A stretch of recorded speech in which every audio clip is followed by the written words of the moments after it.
Michelle and I have managed to miss each other on every single night.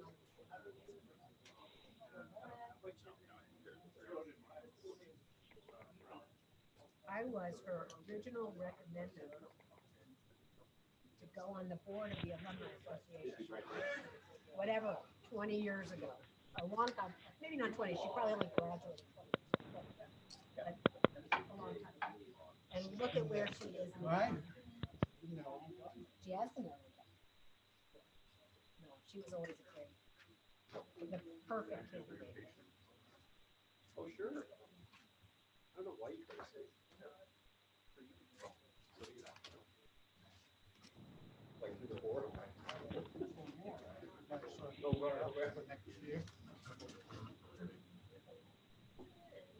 Maybe. Well, we're down. Yeah. No, I understand, but we're down one here too. You are? All right, we're all set. Okay, ladies and gentlemen, we're all set. I've been given the green light. I'll remind you that we're being recorded. So if there's anybody later in life you want to say happy holidays to, feel free. Anything else, keep it to yourself. Our meeting is called to order. I'd entertain a motion to approve the consent agenda, please. Motion second. Is there any discussion on that consent agenda? Seeing none, all in favor, please say aye. Aye. Aye. Unanimously, and we return to the report of the president.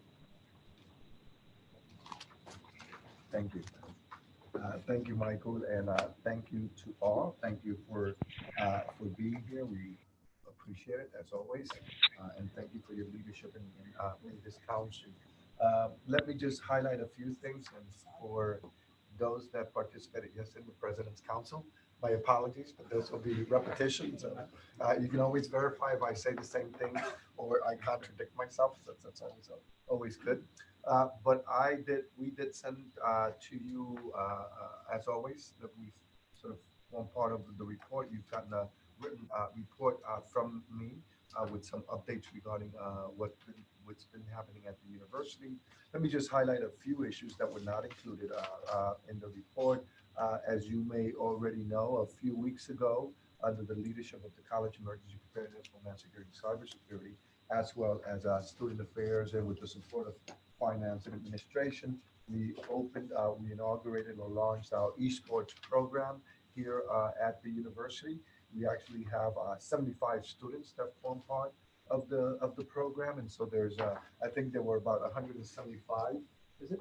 175 applications, and we had to shut it down fairly quickly because we could not admit all those students. So we admitted 75 into the program, and talking and having conversations with the program.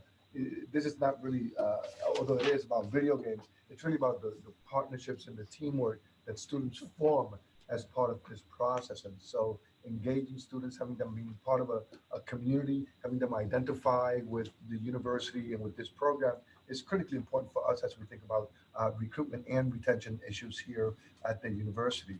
A couple of other things that were not in the report were, as you know, great success this year in both women's volleyball team and with football. Women's volleyball team and football for the first time since 2011 went to compete in the NCAA championships.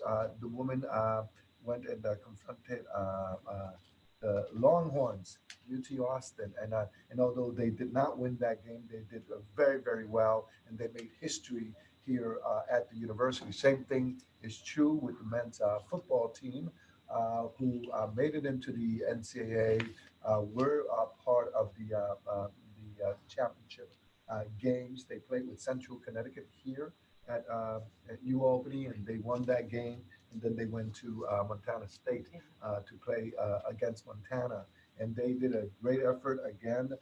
Made history for the university. And the good thing about these athletic divisions in sports is that there's always next year, but we need to be very, very proud of our accomplishments, the accomplishments of our students and the great work that they've been doing.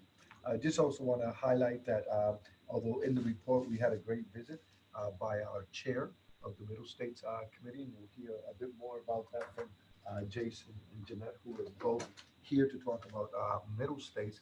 Great visit, great feedback, and essentially his visit was to determine if we were ready to have our Middle States accreditation visit, and we are.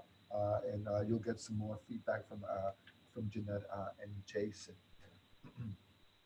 Couple of other things, just broad issues that I want to bring to the forefront that we've been discussing here, particularly student enrollment. And Mike is here, and he will be talking about our strategic enrollment management plan. It's still in draft form, but we're moving very quickly in implementation of that. As you know, enrollment is a major issue that we're concerned with and focused on. As you'll see, we've got a great team, great energy, great strategies in terms of how do we move the institution forward.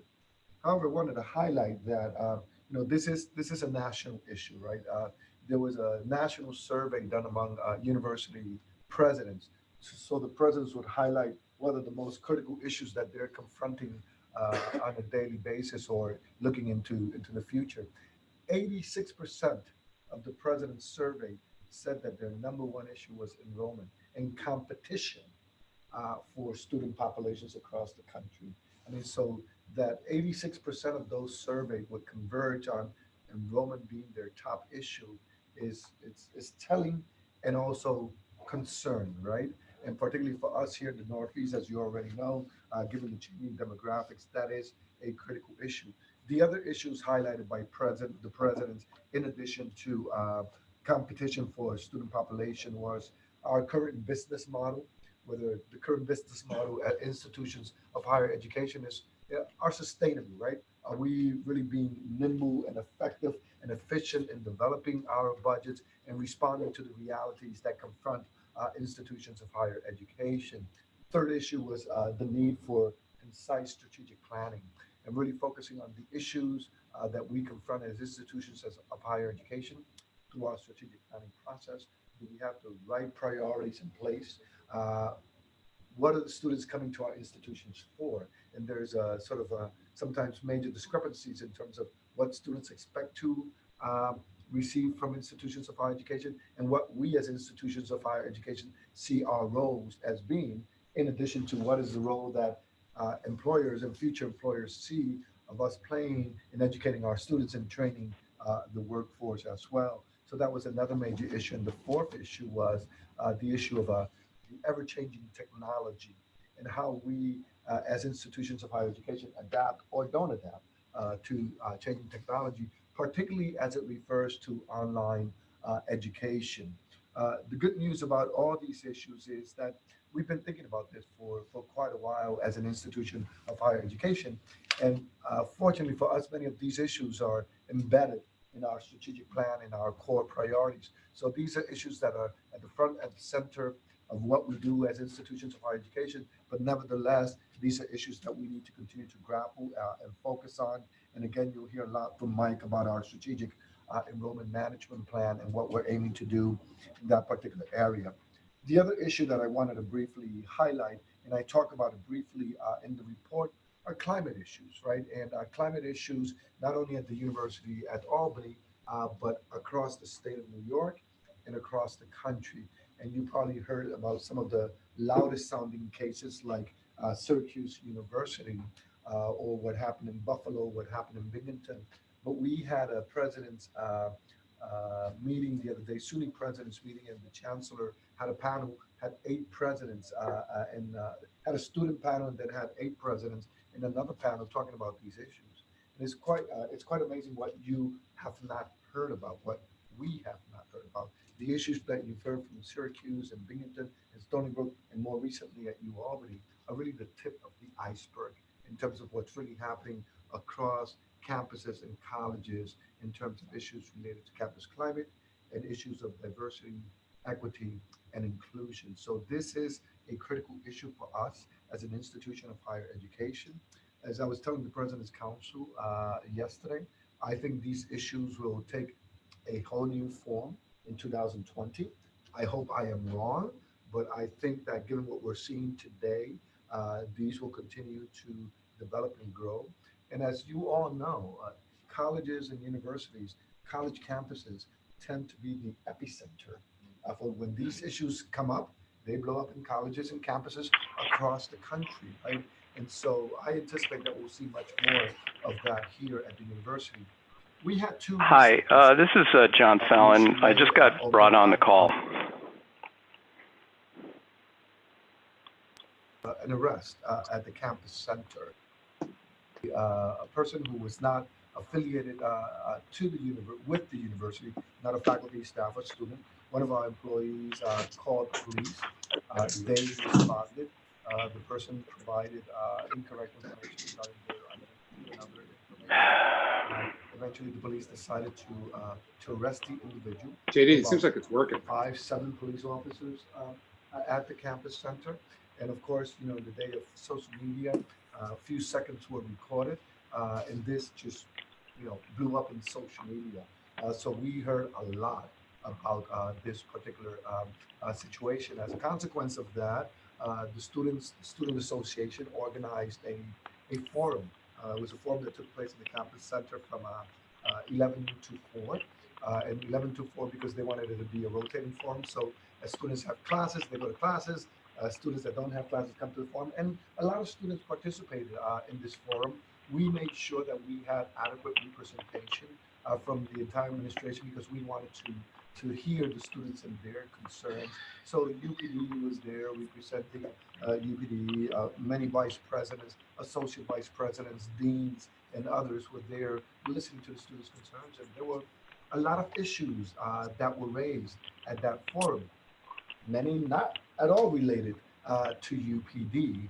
Others were related to UPD and broader campus issues. So we heard the students and we heard their concerns and we heard their complaints. And, as each and every one of us, students come to the university from a diversity of areas with different types of experiences and backgrounds, right? And so they bring that with them here at the institution. So part of what we heard there was also a reflection of that history, that background, and that experience, as well as their experiences here at the University at Albany.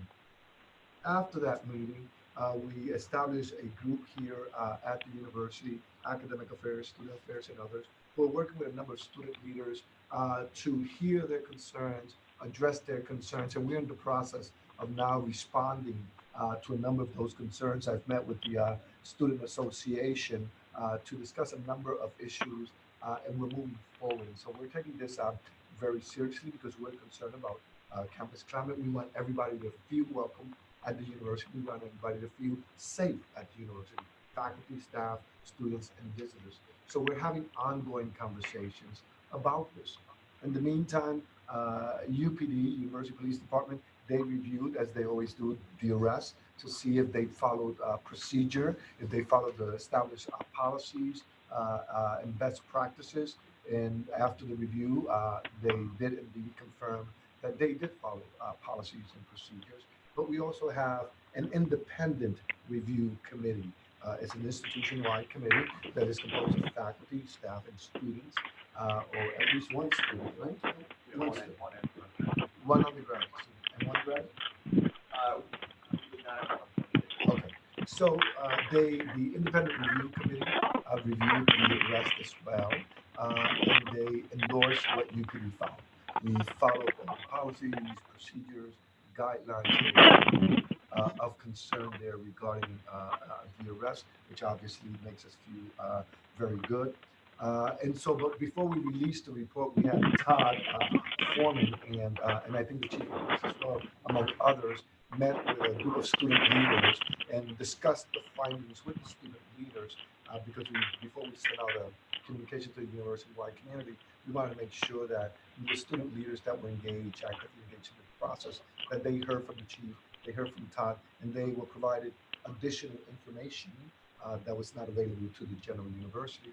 And then Todd sent out a letter to the university community indicating that there were no findings here. That, however, as Todd indicated in his letter, that this also shows that was sort of the spark that ignited, a conversation about concerns here at the university.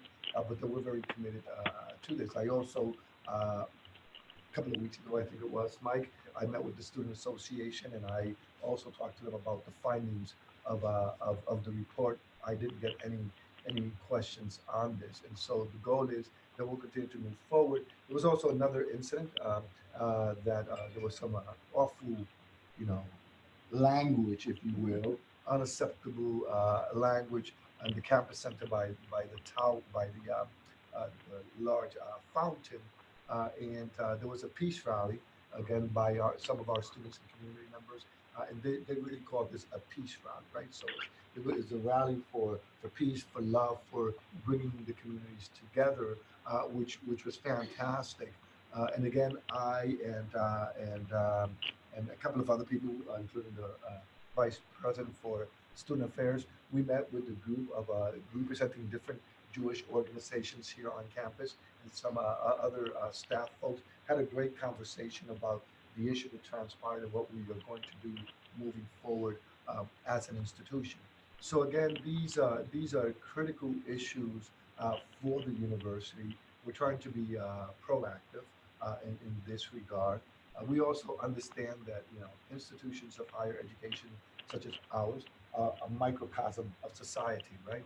We represent in a small scale what happens out there in society. And although these types of initiatives, this type of language, this type of action is not acceptable to us as an institution, we need to continue to work together and collaboratively to address these issues. So again, we have a plan in place moving forward. I've established, or we are in the, I've asked to establish a task force that's going to be looking at the structure that we have here on campus to focus on campus climate, diversity, equity, and inclusion, and look at our initiatives, et cetera, that we have here at the university and see, where there are changes that need to be made, where things that we need to strengthen, and how do we enhance our communication with students. We have two great students here on our council. One of the questions that I constantly ask, I actually asked the student senate, when I met with them a couple of weeks ago. Are we using the best mechanisms to communicate with our students, right? We typically communicate major official things through email. The question is whether, students are accessing their emails on a regular basis. Some are, and many are not. And so a lot of this information is lost, right, through this process. So how do we enhance and expand and strengthen our communication much more broadly and systematically? Anyway, I just wanted to present those two issues to you. You've heard a lot about enrollment. Now you've heard about campus climate. This is something we will continue to focus on and move forward as an institution because it is our priority. It is strongly embedded in our strategic plan, and we take the strategic plan very seriously. The question is, how do we convert words into action, right? And we have a strong team that is very, very committed. Some of them are here that are strongly committed to these issues and initiatives. And we'll continue to move forward, and we'll continue to update the council as needed. So with that, Maybe some questions. I know I have a couple, but I'd like to open the floor. Questions? Yes. Oops, sorry, I don't mean to have my back. Is it more like a statement? Is that okay? Okay, so I talked to marketing and PR, like when something like a thing and business capital, and I mentioned them to the students who told me. So when the police incident happened, many students were upset that the university did not make a statement of some kind, and I'm well aware, like we weren't aware of the results and everything like that, but they would at least have appreciated something saying we acknowledge an event happened on campus and we're looking into it. Whereas we would have the words that were written that you mentioned, people felt like the response was greater for that situation than it was for the police incident. So many students felt like they wanted to be heard or listen to what they were saying. thank you. I appreciate that. That said, multiple statements were put out regarding the first incident as well through a number of mechanisms. One of the first statements that went out was by the UPD chief, and then there was some follow-up communications after that, and of course, following the other campus center. So we of course we want to respond in a timely manner. We want to respond in an effective manner. We want to communicate what we stand for as an institution. And at the end of the day, right, it's hard to appease and it's hard to have everybody agree with our statements. Some people thought our statements were great. Some people thought we should have gone a little bit farther. Some people thought we should have sent out more statements. Some people felt that, this was not an issue. And so there's a whole area of things that we need to address. But thank you. And by the way, this is a conversation that if I turn you back here, right, we've had ongoing conversations about how do we communicate these things? How can we become more efficient, effective? What are the mechanisms we use to communicate? Because even when we send the emails focusing on these things, we're not big users of social media in this regard. So the question is, should we also be communicating? And some things were put on social media. Mike Kostakis, on the first incident, put a statement out on Twitter, for example, right, to reach a broader area of students. And so the question is, what are we putting out there? Who's actually seeing it? And can we do a better job to reach a broader part of our community? So well taken. Thank you, sir. I have a whole bunch of questions. So did we do all of that? Do we do all of that every time we arrest someone? False flag every time we arrest someone? No. So is there a standard that is set for when we will communicate? Because I think that you could set a very dangerous precedent of, okay, every time something happens that we need to communicate to the whole campus community, which I think would really undermine what's happening and make it really difficult to operate. So does that exist, or is that what the committee's working on, or? So those are things. So that everybody knows when something like this happens, we will communicate, but in the absence of something like this, we're, it's business as usual. And we've had, Jordan's there in the corner as well. We've had a lot of conversations about this. When is there a need to communicate? And there are many things that happen on campus, some which we decide to communicate right away, and others we don't, because we feel that we don't want to give people the exposure or the event the exposure that they're seeking, and we decide, we're not going to send any information out on this. And then there's Sometimes events. that's why they Right. are doing it to begin with. Exactly. And so sometimes there are incidents such as this one, and maybe Todd, you might want to elaborate here a bit more. But given sort of the way this exploded on social media, and given the issues and the concerns that students were raising, we felt that it was appropriate That's why it was to respond Got it. in this manner. But by the way, there are quite a few arrests that occurred on campus. That was gonna be my next. Is this like a daily event? I don't, or there may be delay arrests and day arrests. I don't. The use of force, which was involved in this case, is unusual. Okay? There are arrests all the time. Almost daily. Not all of them have anything to do with our campus, including somebody driving drunk through our campus. So they happen all the time, and we wouldn't communicate them. There are certain types of arrests or incidences that federal law requires, that the Clery Act requires us to communicate to the campus when we think that there is a real and present danger to the campus community. This one, as the president said, this one rose to a level of reaction from the community that really there was no choice but to respond. It was appropriate to respond to this, and I think that the majority of the students that we talked with and dealt with felt like the response was appropriate. The students, as the president said, just to echo some of that, the students that led the protest, the students that felt most passionate about this, we met with them, and we went through the video, we went through the investigation. At the end of it, they were very appreciative and said, "We get it now. We understand." And probably 90% of the conversations really have nothing to do with an arrest, but sparked conversation have ongoing. And as Mike and I talked a lot about this, we also saw this as an educational opportunity for our students, right? And really highlight some of the things that we have to do as an institution of higher education. So we clearly view this as an educational opportunity. We view this in the cases that Todd refers, what the Clery Act, mandates that we report certain incidents and events and we make them public. And even then, that's not black and white. We have a lot of discussions, and we get a lot of pushback whether this should have been reported or not reported according to the Clery Act. So even then, when we're required to report, it's not always absolutely clear that this is a case where we have to report. And even the very best people come together and there are disagreements in terms of what we have to report and not report.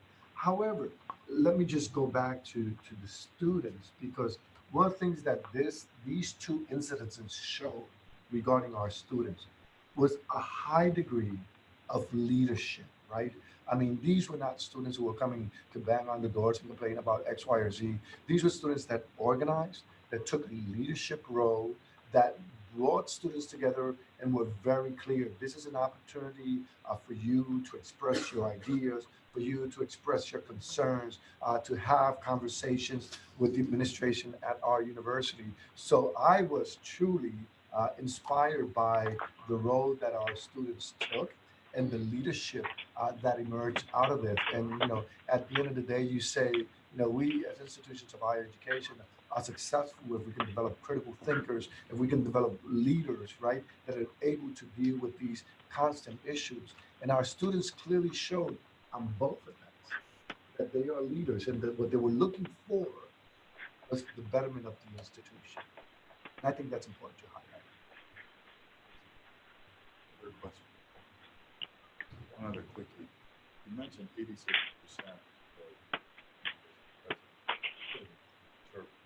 So is that a demographic is that a demographic issue? If 86% are worried about it, is it a population issue? Why would that be? Or is it just that you need more to pay for more? I think there's a couple of issues, and I want to refer to you some of the changes that have occurred recently in terms of competition for students. I can defer until you do your thing. No. This is separate from what Mike's going to Oh, do. okay. But first of all, it is a demographic issue. I mean, it is a critically important demographic issue for the state of New York and for many other states. Less so, when I was in Texas, we were never concerned about enrollment because the population in Texas, particularly in South Texas, was booming, right? Right. And we had pretty aggressive goals to increase that student population to 35,000, and I think they will achieve that without any major issues or concerns, right? But that's Texas, right? Other areas such as New York, the Northeast, etc., it is clearly a demographic issue that will continue to get worse and worse and worse. And as I mentioned here before, in terms of institutions of higher education, we have a high density of institutions of higher education. Not in the capital region, we have 24 colleges and universities. And although some of us are very different, some of us are competing for the same students, right? And New York itself has a high density of universities and colleges. When you combine that with declining student population, and an aging population, it does become an issue. Now the rules are sort of changing in terms of how we compete with students. Yeah, so NACAP, which is the National Association of Certified Institutions, the Justice Department in response to the U.S. cities handle those institutions. Basically, that association sort of rolled back ethical standards they had in place. There used to be a time when a student deposits us on their first day bars. We would not come first. Those standards have recently gotten better. So it's becoming more cutthroat now, where a person can pursue a student very actively. Part of the issue for us is there's a tension there. There's still a significant line of people that are committed to the ethical standard. There's also a line of pure business model that says, geez, if I can, I'm going to go after it. I'm sure I'm going to go after it. So that's changed the game a little bit for us. There are, just to underscore the president's point, to Michael's question, there are fewer kids that are being born. I mean, the 08, 09 economic downturn, fewer children being had, and that clip is actually forthcoming. So as much as presidents are saying it's bad now, we haven't gotten to when those 18-year-olds would have been quite yet. And so adding to that, the third factor is the increased competition, and there's particularly among privates, there's a lot of discounting of tuition. So some at 40, 50% or higher, and so there's a lot of institutions that are becoming very aggressive in terms of which is another conversation we've been having recently in terms of the financial aid, the scholarships that are made accessible to these students. So it is becoming a very competitive environment. That brings us to issue number two, whether that is a sustainable model. I mean, if its institution is discounting tuition by 40 or 50%, is that a sustainable model? And that's where you're seeing more and more, particularly small public liberal arts colleges here in New York and throughout the Northeast, closing left and right. They're not models that they can sustain into the future. Yeah, So it's an well, it issue. makes you, I think it's a strategic issue that you're kind of swimming upstream if you want to grow. And so maybe growth isn't the right strategy. I mean, maybe the right strategy is finding whatever your niche may be and, you know, exploiting the hell out of it so that you really, you know, you can both attract and retain, you know, a core base that you feel confident of and build your business model around that, because it sounds like trying to grow just may not be the best use of time and will be energy challenged. and money. You know, I think it still has to be a focus, but it's not. yeah, It's not a given. It's got to be. Yeah, It's I mean, not I a think given. people just need to look at this completely differently. And And if what you do grow, you use? What do you use the infrastructure for?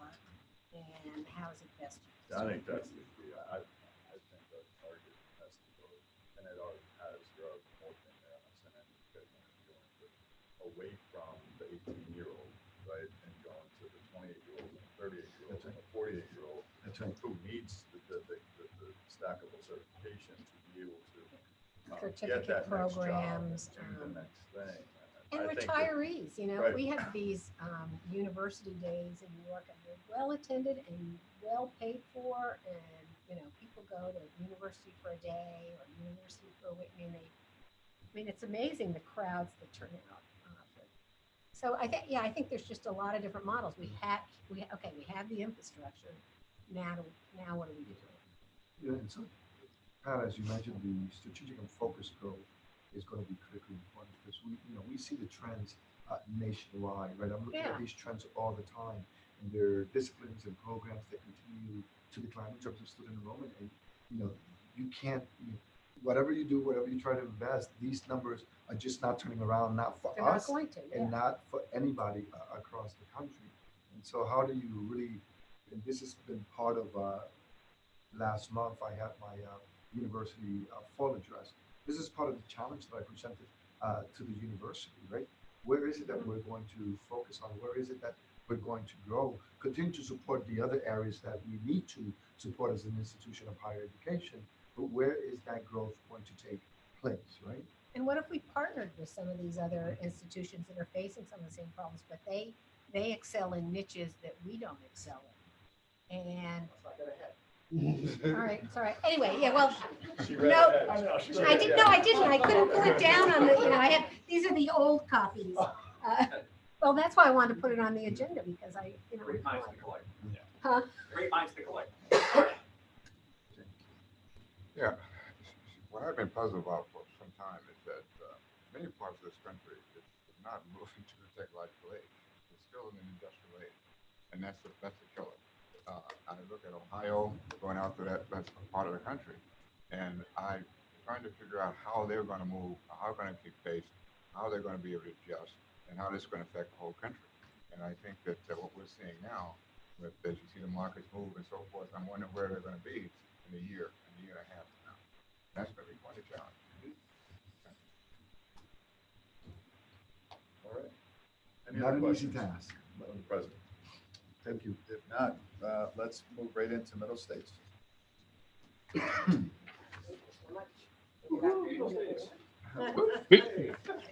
Before you do, I don't know if you can hear me. Michael? Faces. Oh, are we having something, Michael? Hey, Mike, this is Rob. I just want to let everyone know that I'm here. I've been listening. It's Rob Hey, Robert. Balchandran. Hello, everyone. I'm wearing my Albany shirt, too. This is a Nice touch.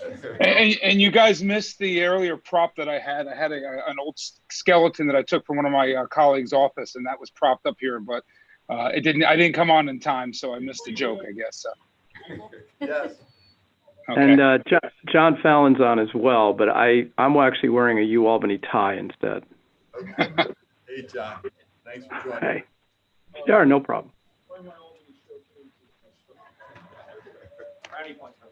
And you guys missed the earlier problem that skeleton that I took from one of my colleagues' office, and that popped up here, but I didn't come on in time, so I missed the joke. Thanks, Rob. Okay. And John Fallon's on as well, but I'm watching. Time lag. Sure, no problem. All right, Jeanette. Great, good afternoon, Jeanette Altariba, interim dean of the College of Arts and Sciences and faculty in the Department of Psychology, one side. Jason Layton, interim dean, School of Education. Also, So as you know, we are co-chairs for our campus for Middle States. And what we'd like to do is give you an update from what we've presented before.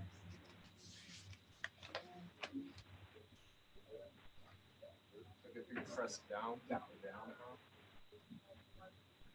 It's not moving up. The and question down. is, where's the remote? Where's the, yeah, there we go. There you go. Okay. Yes, Too far. Okay, good.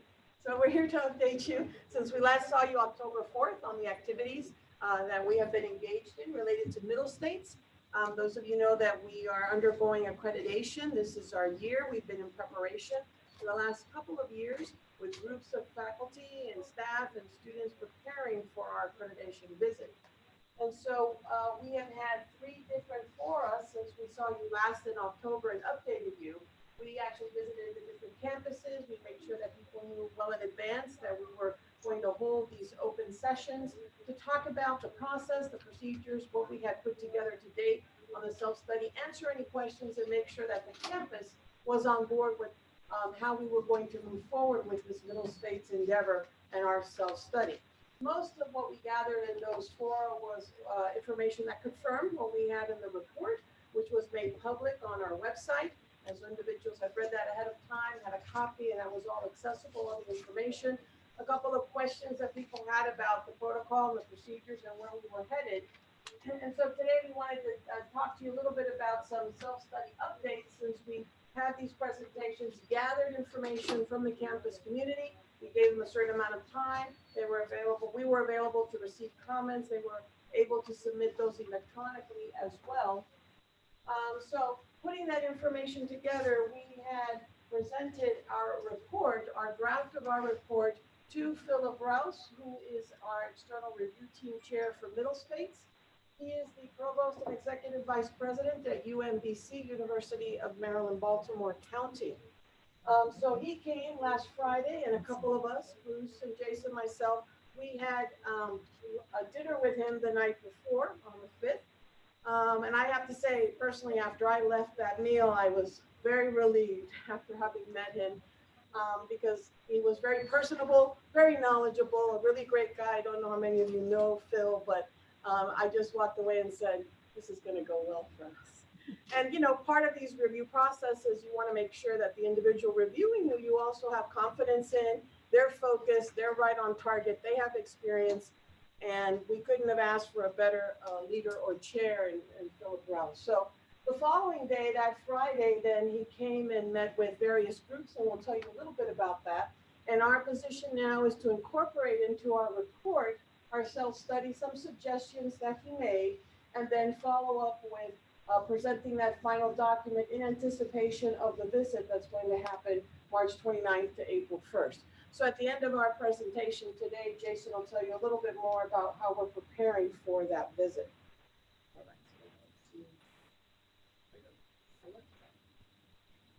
All right. So individuals who come to do this type of early visit to us, it's standard, it's routine for Middle States, they're coming in to validate that we are prepared. And in fact, as a campus, we're ready to undergo that site visit, that everything is in order, that we're on the right track. I can say that the feedback was very positive. And what we learned is that, in fact, we are in position to have that site visit. There were a couple of suggestions that were made. Individuals who are reviewers like this, who represent accrediting bodies, are really here to be the eyes and ears of that body and to confirm the information that we have reported, to ask for additional evidence, and to ask their questions, we would not have received the sort of go-ahead to have our visit had things not gone well this past Friday with Philip Rose. And again, he's so focused and so meticulous. It was a pleasure to work with him and to view him. If he says we're ready to go, it's because we're ready to go. So I have a lot of confidence in that aspect as well. While he was here last Friday, he engaged in a series of meetings, and this is very typical. He met privately with the president and the provost to talk about our report and the various procedures we're going to undergo. Then there was another meeting with individuals that represented the standards. There are 7 standards that we are to cover in the Middle States self-study. We grouped these 3 together because, in fact, and they have to do with the student experience, how we're delivering our curriculum and our educational or academic experience. And these are sometimes areas where campuses have some challenges in terms of passing their review. We wanted to make sure that he had focused time with the individuals who were engaged in those work groups, the chairs of those work groups, to ask any questions and to make sure that we were on the right track. There was another lunch event with those in the remaining groups. Those are groups and areas that represent our mission, ethics, integrity, our governing bodies. So there's another group that met with him. I found too that Philip, Dr. Roos, as he went through all of these, was highly consistent. He delivered very similar messages to every group, asked some similar questions. I think we were all very consistent in our responses. This is good too. But what I gathered too is what he was trying to gather from the groups, it was really the same kinds of information. So he had great consistency and he was very well spoken and he addressed all of our groups. Part of this is also so he can get to know who we are and who he's going to be working with when they come back for the site visit, and so we can get to know him a little bit as well. So we worked with these individual groups. He also met separately with the university deans, Senate Executive Committee, and definitely our student government leaders. So it was a well-rounded visit by him to our campus. Again, some of the questions that we asked and what individuals wanted to know was more about the process and how things were going to go in the spring, how we should best be prepared. And it was very interesting because he was very articulate too about the logistics. So some of what you learn through these meetings is how can we be best prepared so that the site team will have all the information it needs and all the assistance it needs so we can have a successful visit. And interesting, there were comments about having the availability of individuals to provide materials or reports on the spot, should he ask about them. One point that I thought was very interesting, I'll just share with you. He said that on a particular visit, we had the site visit team. Of course, they're housed somewhere off campus, and that someone interested was able to arrange any sort of technical questions, say they were trying to work together sort of slightly off campus, and they were trying to work on computers or facilities. They installed an IT person to just stay at the hotel with that site visit, just to help them with any questions or any logistics. I thought this was something interesting to note, that what we're here to do is facilitate the team in whatever way that we can so that we can have a real smooth visit. So there were little bits like that he said, these are things that would be very helpful for us to have. So at the end of the day, Jason and I and Bruce, we had a debriefing session with Phil, and he was very complimentary. He said that we had actually told our story very well. It's interesting, the thread that he picked up from our self-report was our emphasis on assessment and how well we do assessment here and how that sort of helped to tell our story. There were a couple of suggestions that he made that we're taking to heart and we're working on, because now we're revising a little bit into January. In a couple of areas, we provided specific examples of our initiatives, our particular programs that we have, and he encouraged us to expand our narrative to include a few more examples. So it might be the case that we've talked about a particular center, a particular program, and we could say a couple of things more as a particular example of how we're aiding students or how we're developing our academic curriculum. So adding those examples. And another point that he made to us is, although it's not that we have not been clear about our strategic mission in terms of diversity and inclusion, we were talking a little bit about that earlier, but for us to think a little bit more as to why that's important. Why is it important to us to focus as a strategic plan or priority to think about diversity and inclusion? And so, of course, we all know there are many ways that one could respond to that particular area. To think about diversifying here is broadening access to more students, providing the diversity of ways of people learning and diversity of cultural information, a variety of other things that really expands upon the educational experience that students have on campus. So there are other ways to approach that question or think about that question. And again, it was really not presented as anything that was a deficiency or weakness. Was said, you know, you have really good reasons. This is part of your plan. Have you thought really about why that's important, and do enough folks on campus just to stop and have that reflection? And we have a lot of examples and reasons to think why we do emphasize that and why it is important. Right, so these were a couple of suggestions that I'm going to be working through as we further develop the self-study and present the next iteration to the team in preparation for the visit. So I think I'll pass it on. Great, thanks, Jeanette. Thank you all for the opportunity to talk with you today. Part of this process and why he was here as well was about community engagement. So being on campus, talking with our folks, from our students to our executive team, was to ensure that we really were engaged as a community, because this is a institutional report. It's not just my report or Jeanette's report. It is something from the institution. Part of why we're here with you is that we're engaging you in this process as well. And so when that review team comes back, there'll be time on that schedule to meet with some of you as well as part of the governing body of the university. And in addition to what Jeanette provided, what we want to do is give you an overview of how we have changed. Just as a reminder, this is the third iteration of the report that's out right now. And so some things that have changed, and we talked to you a little bit last time. Two substantive changes to the report that have occurred in the areas that you all have dealt with regularly. One is finances, and the other being student recruitment and retention. And so since we wrote the second version of the report, we counted the recruitment issue, or the enrollment issue this year, which has put a challenge on our finances. So we have changed the report to reflect what we're doing right now. Deal with the current budget deficit. We talked about as a community how we're addressing that and what that means for us. That's important for the team. Will be looking at that very carefully. And then the second one, obviously, is that we didn't hit our recruitment targets this year, and our retention was down. And so, VP Christakis is going to be talking about, there's a lot that's happening at the university to address those concerns. And we have outlined some of that in the report, because part of what Middlesex gets to see is us being reflective of where we are and what we're doing to address those issues. And I think as an institution, we are trying to be very careful and cautious and committed to what we're doing to make sure that we are just not letting this get out of control, but we are taking the active steps now to move this forward. So that's in the report. So the other changes that occurred, one was we uncovered a new rule, as I think we alluded to last time.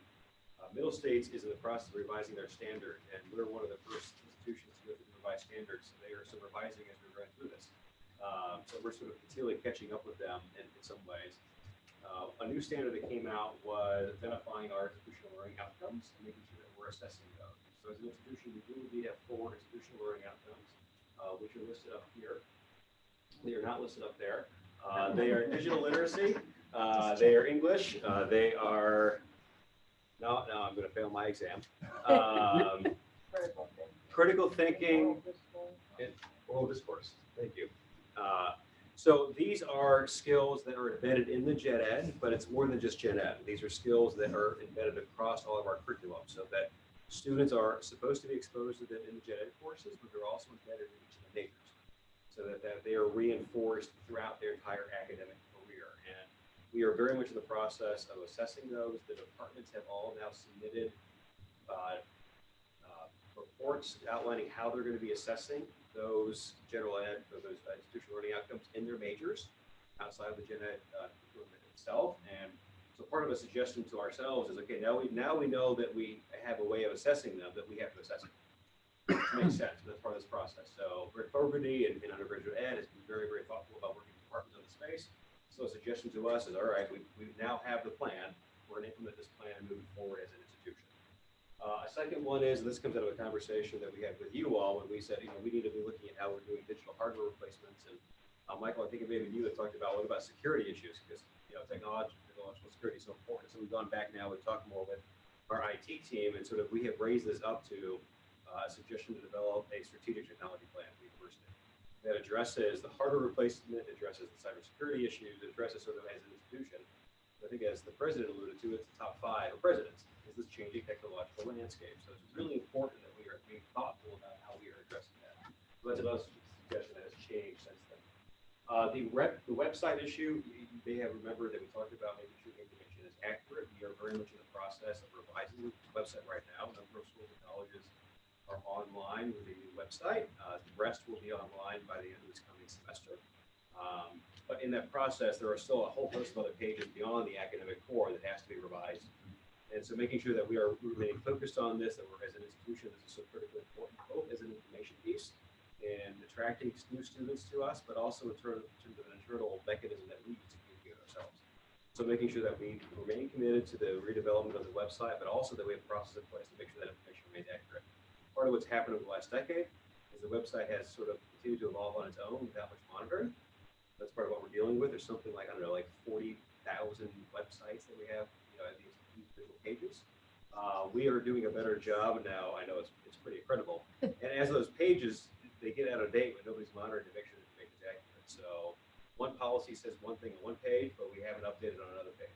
So part of what we're doing in the redevelopment of the website is making sure that we are interlinking web pages, so we're not having a single place for the policies that keep going back to them. So that's part of what's happening here. We talk about that in the new plan.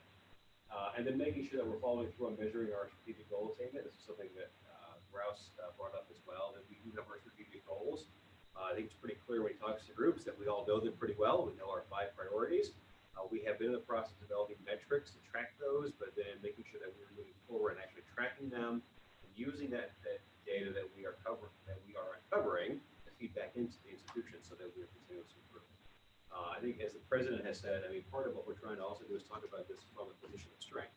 We do set a high bar, particularly in assessment. We are a national leader in assessment, but we have some recommendations around assessment to really be better about what we're doing. It's not because I think we're behind the bar. In fact, I've spent a lot of time with the institutions that sort of struggle with assessment. We really are, I think, at the front edge of assessment as an institution, but that doesn't mean we stop there, right? We keep pushing the envelope to make sure we're even better. That's part of what we're talking about in the plan as we move on. Moving forward from here, we are going to, as Jeanette mentioned, incorporate the suggestions of Rouse, but the idea of including more examples so that we bring to life what we're having here on campus so that the reader understands this better. Second one is being more focused about why diversity matters, not just saying it does, but actually articulating what it means to us as an institution and why it's important. We are going to be meeting next week to begin to plan out the external review team's itinerary. And then for you all to save the dates, and I know we'll send messaging out to you as well, but March 29th through April 1st is when that site team will be here. We just received the list of potential site team members last week. We are reviewing those now. We have to vet them to ensure that there is no conflict of interest with the institution. We will verify that's in Middle States. Once Middle States gives us the okay, we can then release those names and we'll share them with you all so you can see who will comprise the team that will be here. Essentially what will happen in those 3 days, we will start off with a reception on Sunday night because we've got to make sure that everybody knows each other and make sure they're happy with being here. But then on that Monday, they will really just dig in and begin talking to folks across the campus. They're meeting as a group with a number of constituencies, and they will break off and meet with constituencies sort of one-on-one. And it will be a highly orchestrated affair for those 3 days. Essentially what they're doing is validating the self-study while they're here. And the things that we said in that self-study are the way that people think about this campus and the curriculum of the campus. As a reminder, this is a very data-driven report. There are hundreds, thousands of pages of appendices in it that back up everything that's in the report so that it is very data-driven. And so we will be also prepping people who will be part of those 3 days with that data so they have it in hand and they understand sort of where we have come from with the review. That's essentially it. We'll be spending our holiday break writing Middle State reports, scheduling people. It'll be a good time. Good questions, yes. Jeanette mentioned some of them at the beginning, but can you give the group sort of a brief overview of what you have done, what the committee has done to engage and get feedback from the university community? Yeah, absolutely. So we have, we started, well, the first one is that we had pretty inclusive work groups, that there are 7 standards. We had 7 work groups. Those work groups were comprised of 10 to 15 people that were representative of the campus community. So it was faculty, it was students, it was staff. So in the very beginning, even it was a broad constituency of people that come together to write these reports. The first report was released in June to the entire campus community, soliciting feedback over the summer. So folks had the opportunity to read the report throughout the summer and to provide feedback to us. That feedback was then used to write version 2, which was released to the campus community in September. We then did the sort of the walkabout across campuses. We did 3 public forums. We've done specific engagement with groups like yourself on campuses to share those updates as well. Jeanette and I created videos for each of the 7 standards as well. So these were sort of 3-minute, 30 seconds to 2.5-minute snippets that provided overviews of what were in each of those. So folks who want to read them, they can go on and listen or look at these videos to learn more about what the high-level overview of findings were across the report. We've captured all of that feedback that people provided to us, and what is now version 3 of the report, which we began to circulate again among some of the key constituencies to sort of get their feedback and be revised. We will continue to work on that throughout the winter here and come up with another edition of the report. And I just want, I'm sorry, Jason and I also have updated deans, the members of the provost and the council of deans, and these presentations have been made to chairs of departments, at least the College of Arts and Sciences. So we've gone through every possible type of group to present this information. and I just highlight that, just to say that in addition to the great work that the committee has done, that there has been an immense effort to do outreach across the Yes. university, to generate feedback from faculty, staff, and students, right? Yep. And that you've actively engaged this and you through, all these documents are now on the website, et cetera. That's right. And you've been soliciting feedback across the university. Yep. So congratulations on a job well done. Question? Thank you very much. I have a couple of specific questions. Sure. Um, They're specific. We'll see if we can answer them. yeah, I understand. I was taking a look at the key indicators of student success, and one of the points that was highlighted was that really improving retention and catching students early in their career and then directing them to the appropriate student services is really one of the best ways to do that. Yeah. Wondering which specific student services really mean the most in that circumstance, or It's going to be individual specific, right, to the students. I mean, advising is critical, which is part of probably comprehensively, that advising role is critical. So, we're revamping advising services. So, Mike is going to talk about that a little bit later. But so much of this now is looking at the individual needs of students. So part of the work is happening with PAD, flag students during the semester. I mean, some of them are mental health issues, right? Some of it is food insecurity. Some of it is financial. So it's really going to depend on the specific instance of the student. But part of what we're trying to do better is flag students before they fail a class. And get to the end of the semester where there's a point of no return, so that we can direct them to the next services. So the quick answer to you is to say it's really going to be looking case by case at what the student needs are and directing them to the next services.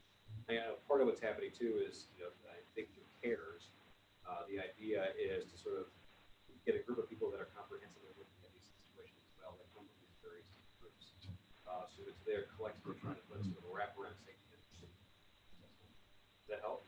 yeah, thank you. And Student Affairs is collaborating quite directly with Academic Affairs to promote a first-year experience that will include an academic component for every student entering the institution. To be in part of a course 1 to 3 credits, to talk about, to help them acclimate to the institution, talk about learning skills, study skills, and so on. This is now being developed and really to be implemented in fall. So our expectation is to reach out to every single student and try to meet them where their needs are and provide adequate resources. So this is underway right now.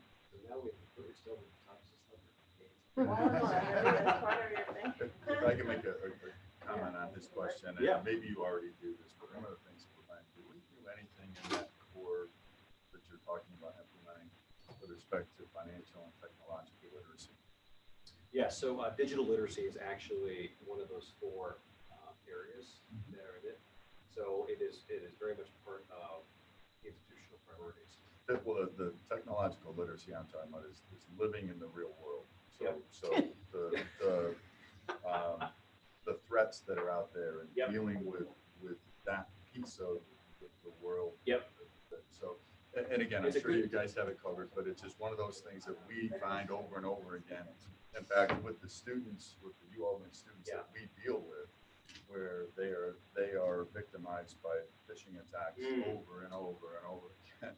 Yeah. So it's one of those things It's that, incredibly not just them, I mean, it's not just students, everybody, it's the level of fraud is unbelievable. And then the other issue is that students often, when they are done, the issue of financial literacy and balancing their student loans and what it all means is something that I just throw out, just because I experience it on a daily basis.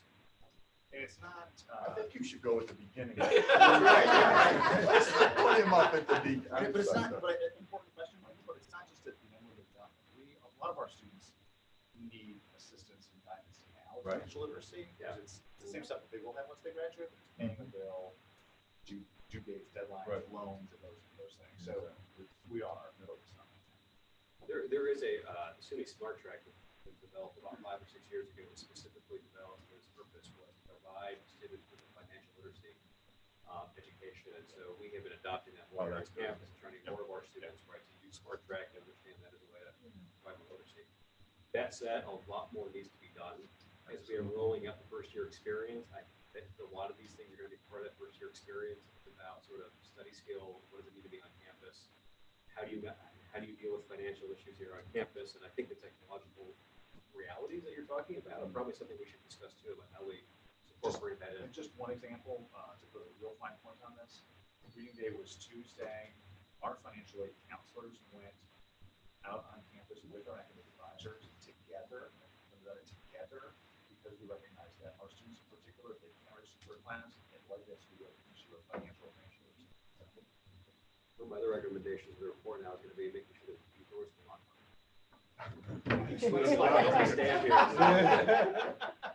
Anything else? Bradley, you said you had 2 questions. I don't know if you missed one. Well, it's pretty specific, but I appreciate that. So I I'll was defer to Jeanette. taking a look regarding, what goes into the indicators of student success. Currently, like financial information is not a predictor or an indicator of student success. I know that it states in the report that IR has plans to include that financial information. Yes. So I was wondering if you could speak a little bit on that topic. So, we are working right now, Jack Mahoney, Director of IR, has been working with EAB, who is providing those analytics assessments for our students to incorporate financial aid into the predictive analytics model that we're putting here on campus. So we've already had some early assessments to be able to track students, and we're doing some work now to be able to identify students who are on holds, trying to figure out how do we help them. A lot of times our students have really sort of micro needs that are holding them up, and so we've developed some short-term loan programs. I know that there's discussions right now to be able to help students with that, but there are others who have bigger needs that we're trying to figure out how to grapple with it. It's not a UAlbany issue alone. This is something that's happening across the country that campus is really trying to figure out how do we help our students as well. But what we got to realize is a lot of times we are putting holds on accounts for students who may owe $20, $50, $100, and we won't let them re-register, which is sort of a silly business proposition if you think about it. We're not letting students back in, paying tuition over what might be a very small bill, and sort of how do we help students deal with those issues and address those. So we're trying to work through that. It's become more and more important to us, so that, that we're looking at it so finely, because we understand that now the students that we have here are entering classes. Close to 25% of those students have no means from their own or their family to contribute towards their education. That's right. This is a recent statistic. And frankly, 25% of students here have nothing to contribute of their own to their education in terms of their financial situation. So we need to know what is the population we're serving, so that we can think about these resources and these programs to address the needs. Sure, James. Yeah, this is an ongoing problem. It's been going for quite a extensive period of time. I noticed when I'm at the medical center and the 3rd or 4th year students come in, and they do fantastic presentation, but you ask them one question, and that is, how much debt are you in?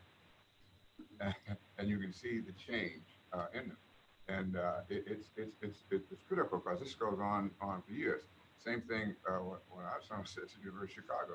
They had 14,000 applicants. They take 100. You figure they could do whatever. The biggest weakness they all had was when the credit card guys come. They take those credit cards and so forth additionally, and there you go. That's something that really has to take place because it has a devastating effect on them. They have plans for the future that they had planned from the beginning.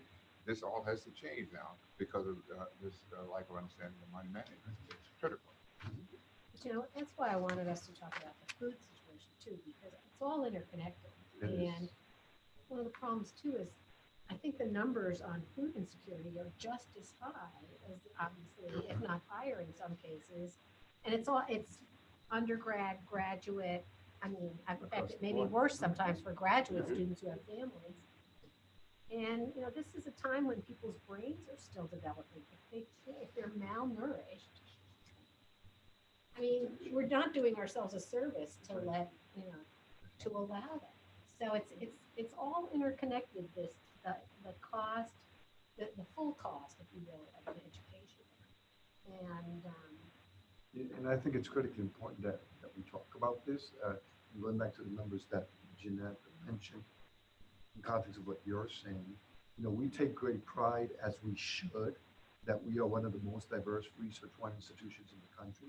We take pride in that we have a large segment of our students that are low-income students, first-generation students, and underrepresented minority students. But that with it brings an additional number of issues to the university in terms of the financial challenges that our students are having, that they're not able to pay for tuition, for room and board, that they're not able to provide for food security. So food insecurity, homelessness becomes an issue. like now with the dorm, right? everything's gonna close down for a few weeks. And guess what? Some of these kids know where to go.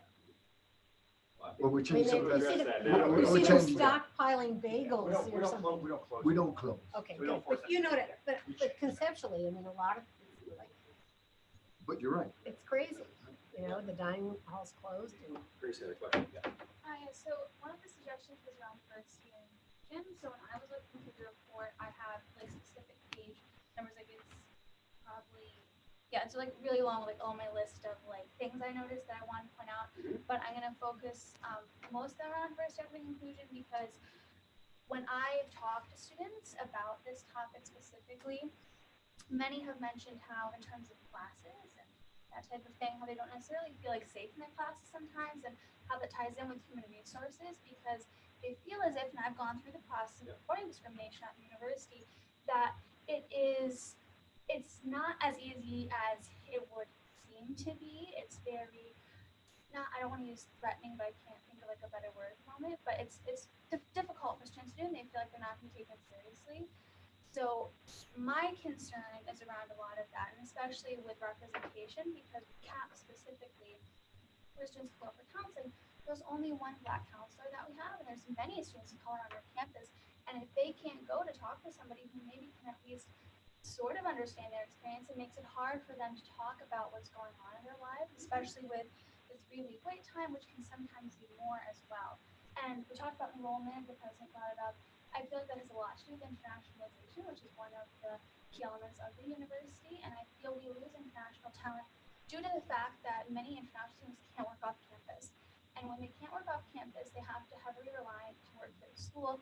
And that ties in with wages and how a lot of times they can't support themselves. I know specific people that I work with have to leave this university. They cannot finish going to the school here because of tuition and because of the fact that because of an international student, they pay more money and all that stuff. And I feel like those are important things to add to this report, especially in terms of disability resources as well, how our infrastructure isn't really disabled friendly, and how many disabled students had to fight for themselves to get action done, which I think is something important to mention, as well as with UPD. We have talked about an independent review committee and all that stuff. However, there's no officers of color, which I find problematic. Many other students. So I have a list of things that I'd love to write down with you guys because I marked through the whole entire report. I highlighted everything, wrote notes in the corners because I feel as if we're leaving out some things. And I think if we can add more student input in terms of what they're feeling, and maybe they don't want to speak about it because many students feel the need to code switch in the conversations they're in, whether they're dealing with white folks like myself or things like that, where they can't really talk fully about what their concerns are. So I feel like I wanted to bring that up with Pages. Yeah, no, I think we should find some time to sit down and talk and work through some of those things. I think one of the, what we'll have to figure out is, via Middle States, what we have to be able to do is back up the claims we make with the data, right? So I think, for example, the point you make about employment and diversity of our employment, I think we can look deeper at some of that data. We sort of talk about that from a faculty perspective.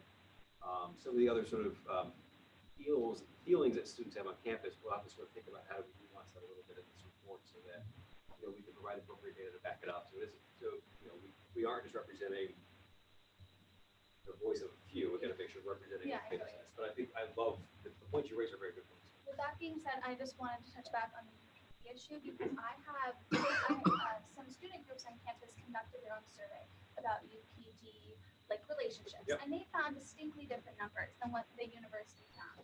And when the university says in this report that relationships are good, but you don't have a number in that sentence, and when I tried to find the appendix for that, it wasn't available, which bothered me because I'm like, if you're saying it's good relationships and Yep. you can't prove that through numbers, it makes me concerned because I have different survey results and students are coming up to me telling me they have issues with UPD and feel unsafe on campus. So that's another concern. I think we should talk to it. There's a number of appendices missing actually.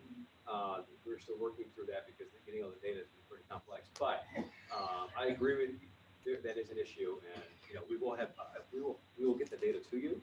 So you can see the data that's supposed to be in 20.2, whatever. 2.2. Put a 2 in there. But I think we should talk about the other stuff also. If I could set up a meeting with you two, Yep. it's Definitely. lists of And I really do feel you hit the nail on the head in terms of the representation among staff, especially. faculty, staff, administration, right? And that's what part of it is, that these students are looking for individuals who are more like themselves, that they can relate to. And in fact, this is something that we've known for a while now. We've been working on very steadily and putting in a lot of things into place when we conduct our searches to make sure that we are capturing that representation, that we are broadly advertising all of our positions. So we've been doing this for quite some time, and that part of it was the impetus for the strategic plan to have diversity in there. So part of the why is to try to build that here on our campus so that our students do have identity with individuals that they're coming in contact with more and more. Sometimes it's a challenge. We're looking for people who are doing very, very well at their work, who also represent a variety of different groups, but we've actually put in a number of things in terms of our hiring practices and procedures that assure that we have been out there looking for diverse groups from which to draw candidates. So we have actually changed that in very recent times. I also just offer a quick correction. Grace mentioned one of our campus counselors said black explicitly. Dr. Rivera met with student leaders on this topic earlier this week. Dr. Rivera is a VP of counseling. We've got 14 staff psychologists, 7 are from historically underrepresented groups. So one black counselor, yes, but there's other historically marginalized groups that are represented in our camps. As I think most of you know, Dr. Rivera is a tremendous champion of diversity on this campus in her 3 decades, particularly in camp. So she was very explicit with the students. The students were pleased with that clarification. But I just wanted to know. And that's actually pretty impressive because we know in the region that mental health is sorely lacking. It is. More we train hard in school education. We're right now trying to work on pipeline programs to bring more diverse individuals into mental health, support them through that process. So it's not just a university issue though. Nearly half our counselors are diverse. That's an impressive number relative to what we're seeing in the broader field. And I know we need to move on to the next Yeah. item, but let me just highlight that, one of the things that we need to do through Middle States, which is what we're doing, as you both said, I mean, this is a data-driven process, but this is a data that can be, that has to be institutional data. And as we constantly tell the deans and the department chairs and everybody else, this is the official university data that we use for enrollment in terms of our institutional surveys, et cetera, et cetera, et cetera. That is, if, for example, you go out and do a survey on your own, we can't use that data for our studies. It has to be based on institutional processes, right? It has to be based on institutional data. It has to be based on data that we certify as an institution data that we have to report to SUNY, to the Department of Education, and things of that nature. So we got to be very, very careful with the data we use, with the surveys we use, because this is critical. We need to show what the processes were to collect this data, and that this is institutionally sanctioned surveys and things of that nature. That's critically important. Thank you. All right, great, thank you. Thank you all. Well, the buildup is over. Meaning no disrespect to you guys, but I guess the main attraction is here. Normally it's Fardeen that gets the news, but Fardeen isn't here, so I guess. He's in South Korea. Yeah. Okay, thank you, Michael. So I feel like, to Michael's point, we've been talking about enrollment certainly throughout the meeting here today. So I appreciate some time with you to share the progress we've made on developing a strategic enrollment management plan for the University at Albany. At your seat, we had left a small pocket guide that we are trying to distribute as broadly as possible to our campus community. The pocket guide, which our communications and marketing team put together, really does try to put in our faculty members, our staff members' hands the enrollment priorities that we have institutionally going forward. The other thing that I have shared that JD just distributed is a draft copy of the larger SEM plan that we have been working on. You are the first, actually you're the only to receive a hard copy of this. It is still in draft form. We will be distributing it broadly electronically to the campus community once it is finalized. This details a number of tactics that we've engaged in, are engaging in, plan to engage in to grow enrollment. So I'll give you some of the highlights. I'm trying to be cognizant of time, and certainly as Michael, as the counsel, as the president prefers, we can continue the conversation forward again together in March. I actually think we're gonna have to probably be discussing it at every meeting for Right. the next few As we years. should, yes, I think you're If we're around, I don't know. I shared last March when we were together, the student life cycle slide. I shared it here just because it I think is important in the context of the elements we've tried to incorporate in our SEM plan. And you can take the student life cycle and apply it to a 17-year-old traditional age college student. You can apply it to a non-traditional student. You can apply it to a graduate student. It still takes them through the process of recruitment, enrollment, the academic experience, what campus life is like, their engagement as alumni, and then as brand ambassadors. And so this is, I think, very core to what we've tried to incorporate into the SEM plan. In the back of your longer plan, you'll note the 6 work groups that participated in developing this plan. The 6 work groups were representative of faculty, of staff, of students from across the institution. We did present a version of this yesterday to the President's Council. There were a number of people in that room who participated as part of this process. Consistent with the approach we've taken, certainly since President Rodriguez has been here, we've tried to be as inclusive as possible. We've engaged through this, and the resulting report is the SEM plan. We deliberately did not organize the SEM plan in these 6 work groups, because these 6 work groups address issues that we believe transcend various student populations, right? So issues of financial aid, which we've already talked about, are both an undergraduate issue and a graduate issue. Issues around branding and marketing are an undergraduate issue and a graduate issue, but need to be done slightly differently. And so that's what we have tried to frame our SEM plan around, is 5 strategic priority areas that we believe can help drive enrollment. By way of reminder, and this is really just a terminology piece, enrollment is the big bucket that we're trying to fill. Recruitment gets a lot of play because we like to talk about new students, new programs, and innovation. But a really important element to enrollment is retaining the students that you have here. And so it really takes us pouring into both buckets to help grow, strategically grow. So I think a very good point that Pat made earlier, our enrollment at the institution.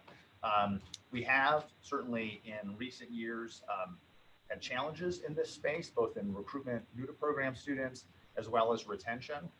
And as the president reported during the last council meeting, that has manifested itself in the budget shortfall because of that. So you've got the pocket guide in front of you. Again, that's the high level, really public facing document that we're looking to distribute as broadly as possible to our campus stakeholders. An element of SEM is that everybody has a hand in this process. It's not the responsibility of undergraduate admissions. It's not the responsibility of the graduate school. It's the responsibility of faculty in the College of Arts and Sciences. It's the responsibility of our ground staff. It's the responsibility of our marketing team. Everybody has a hand in how we recruit and retain our students, undergraduate and graduate. And that's what SEM really tries to advance. Quick question, Mike. Yeah. So how is that message being communicated to all these different groups? Right. So our loudest champion is this gentleman right here, President Rodriguez, has mentioned, even well before this year, the importance of enrollment, recruitment, and retention. Just to give you a quick anecdotal story, yesterday we had the President's Council meeting. Myself and colleagues who have helped develop the plan were on the agenda, not unlike what is happening here today. We were, right ahead of us on the agenda was Carl Rethemeier, who is the Dean of the Rockefeller College. And during these President's Council meetings, colleges highlight the work that they're doing in the academic programs and the like. Carl's entire presentation, I'll defer to folks who were there, or 95% of the presentation had everything to do with recruitment and retention. That was not planned. I didn't call Carl the night before to say, hey, it'd be great if you set the table for me before we get up there. He did it on his own. And I think that this conversation, what we've talked about in Middle States, what our students have asked, is totally indicative of the culture shift that's happening at UAlbany, where we're all talking about recruitment and retention as top of mind issues. So it's being communicated during the fall university address by the president. It's being communicated by deans. Dean Nazariba had our admissions folks actually speak with their chairs council earlier this week. Todd, myself, Joanne Malatesta have visited 3 or 4 schools and colleges to talk about this.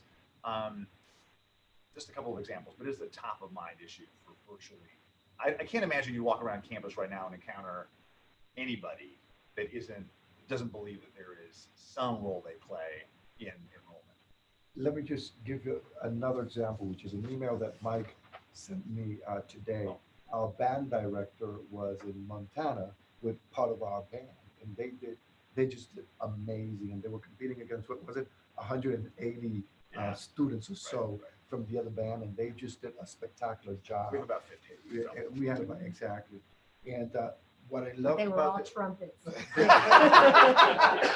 and these kids who just did an awesome job, the UAlbany students. But what I loved about the band's director's email was at the end, he said, they did a really good job. I'm not sure if this will contribute to recruitment and retention, but they did an excellent job. That was his last That's a great sentence. example. Yeah. You know, Showing up on ESPN That's right. contributes. Well, and frankly, recruiting students to band is a recruitment strategy. Students do want to play. Yeah, sure. So our overarching goal, as indicated in the SEM plan, is to strategically grow our student body. As is, I think, appropriate for SEM plans, this does tie explicitly to the university's strategic plan. So we're growing so we can drive our mission and our vision as an institution. Our 5 enrollment strategies are, and these are in a particular order. We mentioned this yesterday during the President's Council meeting. Attracting new graduate students, increasing retention of our undergraduate students, growing our undergraduate applicant pool, and increasing yield. Recruiting international students, especially at the graduate level, and significantly increasing our online presence. We believe that if we are able to pull on each of those levers, that we will be able institutionally to strategically grow enrollment. They sound like goals more than strategies. Am I Sure. wrong? Yeah, we could talk about that. I mean, as you look in here, Pat, you'll note that Okay, the next we layer, have- the how next are we layer gonna do down is that? really very technical. So Okay. we can call them what you want. But, you know. But yeah, no, I follow. So how will we do this? Really quickly, and then I've got a couple of examples that I'll point to, given some of the great work that my colleagues have done in this area. So attracting new graduate students, right? It's about innovative programs, using data to really sort of drive our recruitment and outreach strategies. Strengthening our partnerships, and I'll give you an example of that in a second, and focusing our recruitment on underrepresented minorities. You'll note that part of our strategic plan specifically points to sort of the lack of diversity in the graduate ranks. Undergraduate, we're a diverse institution, but at the graduate level, we are not. So there's an explicit role here, and some good work that's been done at the graduate school to really try to drive enrollment by historically underrepresented groups. The second priority area is increasing retention of undergraduate students. It's actually, you've heard this, I'll say it again, the refrain is it's a lot cheaper to retain a student than it is to recruit a new one. The key though to, I think, a very good question that Brad asked is, you know, what are we doing to support students to retain them? And undergraduate education, previously under Jeanette when she was vice provost, and now under the interim vice provost, Joanne Malatesta, have done amazing things, particularly in leveraging early warning systems, tutoring, leveraging advisement, partnering across the institution to really help drive undergraduate retention. So individualized academic pathways from the moment they get here through graduation, expanding a very student-centered support and a new four-year advisement model, which we are now just introducing, and removing financial barriers that impede student persistence and success. And I was not missing the point here that our Dean of Students, Clay McNeil, and Rumsey are talking about food insecurity, which I think to the point that you were making, Penny, earlier, is a financial issue as it relates to, you know, you were saying malnourishment. The narrative that Elga Wolford had shared once was that the student is hungry in class, they're not paying attention to you either, right? They're hungry in class, they're thinking about where the next meal is. And so providing them resources in that regard to help them succeed in life and academically is key to their success. You were talking too about, you know, this kind of first year experience. And many years ago, we talked about, and I don't know if we're still doing it or ever did start doing this, like a common book program where, and read the same common book for a couple of years so that then you could even have the TAs and stuff having focus groups around the common book. The English class can talk about the common book, you know. You can, we had done a common book for it was a while ago. I mean, it's been like 5 or 6 years since we talked I will tell you, about and I don't want to, I'm not going to speak for the provost because she's in South Korea, but this is an area that Provost Kim is very interested in bringing back. And I don't know if she's I think you can build a lot of a curriculum even she around she the believes we common, can too. Yeah. you know, what I mean, the common book. as Some a of way some of to the provost create thinking a of it- family of, yeah, some of the something provost for them to talk some of the provost thinking on this is to do just that, but also to leverage the New York State Writers Institute, which is a true asset. Absolutely. Well, that's it. Exactly. Have the writer come and speak and have, I mean, there's just, it offers up a lot of ways to pull students in and enable students who don't know each other to talk to each other. About something.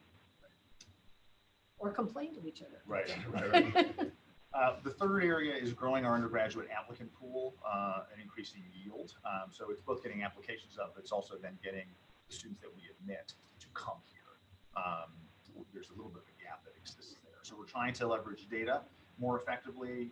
We're working very aggressively to strengthen partnerships with K-12 schools. My thanks to Jason Lane and the School of Education who's helping us get into that space, and strengthening pathways with community colleges. You all know, I think you know about the new partnerships that we've established with Hudson Valley Community College. So it's taking those kinds of partnerships and scaling them more broadly. Optimizing financial aid, the president made reference to this. This is really about on the front end, what is that sweet spot that's going to attract a student, a high-performing student to come here, and what's going to continue to support that student, given the need element as well. That's all part of the graduate experience. International students, obviously there's a national challenge as it relates to attracting international students to the United States right now, given the environment. But we believe there's still opportunity to leverage data-informed strategies in recruitment, expanding our student scholarships in this area, and then adding new and expanded international partnerships. And again, I'll share some of the ones that the graduate school is actively engaged in now. And then the last area is really going into the online space. And Brad and I were talking a little bit before the meeting started. This is really where there's a key opportunity, I think. And so how do we expand high growth online academic programs. There's a variety of ways to do that. SUNY is also interested in this space. And so partnering with the online program manager, which is an external vendor, as well as SUNY Online, so we can sort of stoke our program offerings, and then consolidating and focusing our internal resources to provide online courses organically. So again, those are the 5 areas that the SEM details. The plan drives through 2023. I think that's the other important note. We have tried to develop some goals that we're trying to aim for by 2023.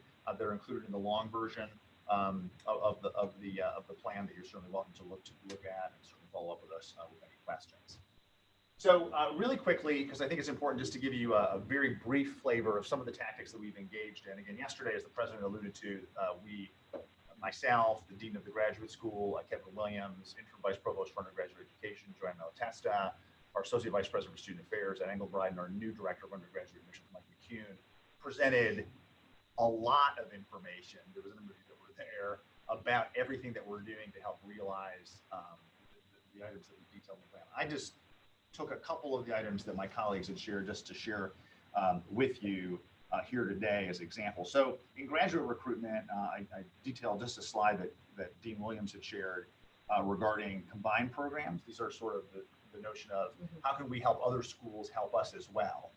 And so our BA MPA program has been very successful at UAlbany.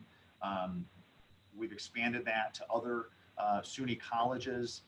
We've also engaged Siena College just across the ways in this.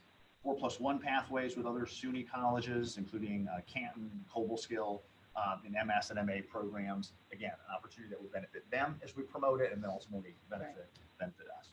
And then a number of international pathways. Kevin mentions a couple here, MS in economics with the University of Jakarta, and then double degree MOUs in development around the MBA. So these are happening. The graduate school is driving this, working very collaboratively with schools and colleges and deans and their faculty to try to realize where these are opportunities, particularly in the graduate space going forward.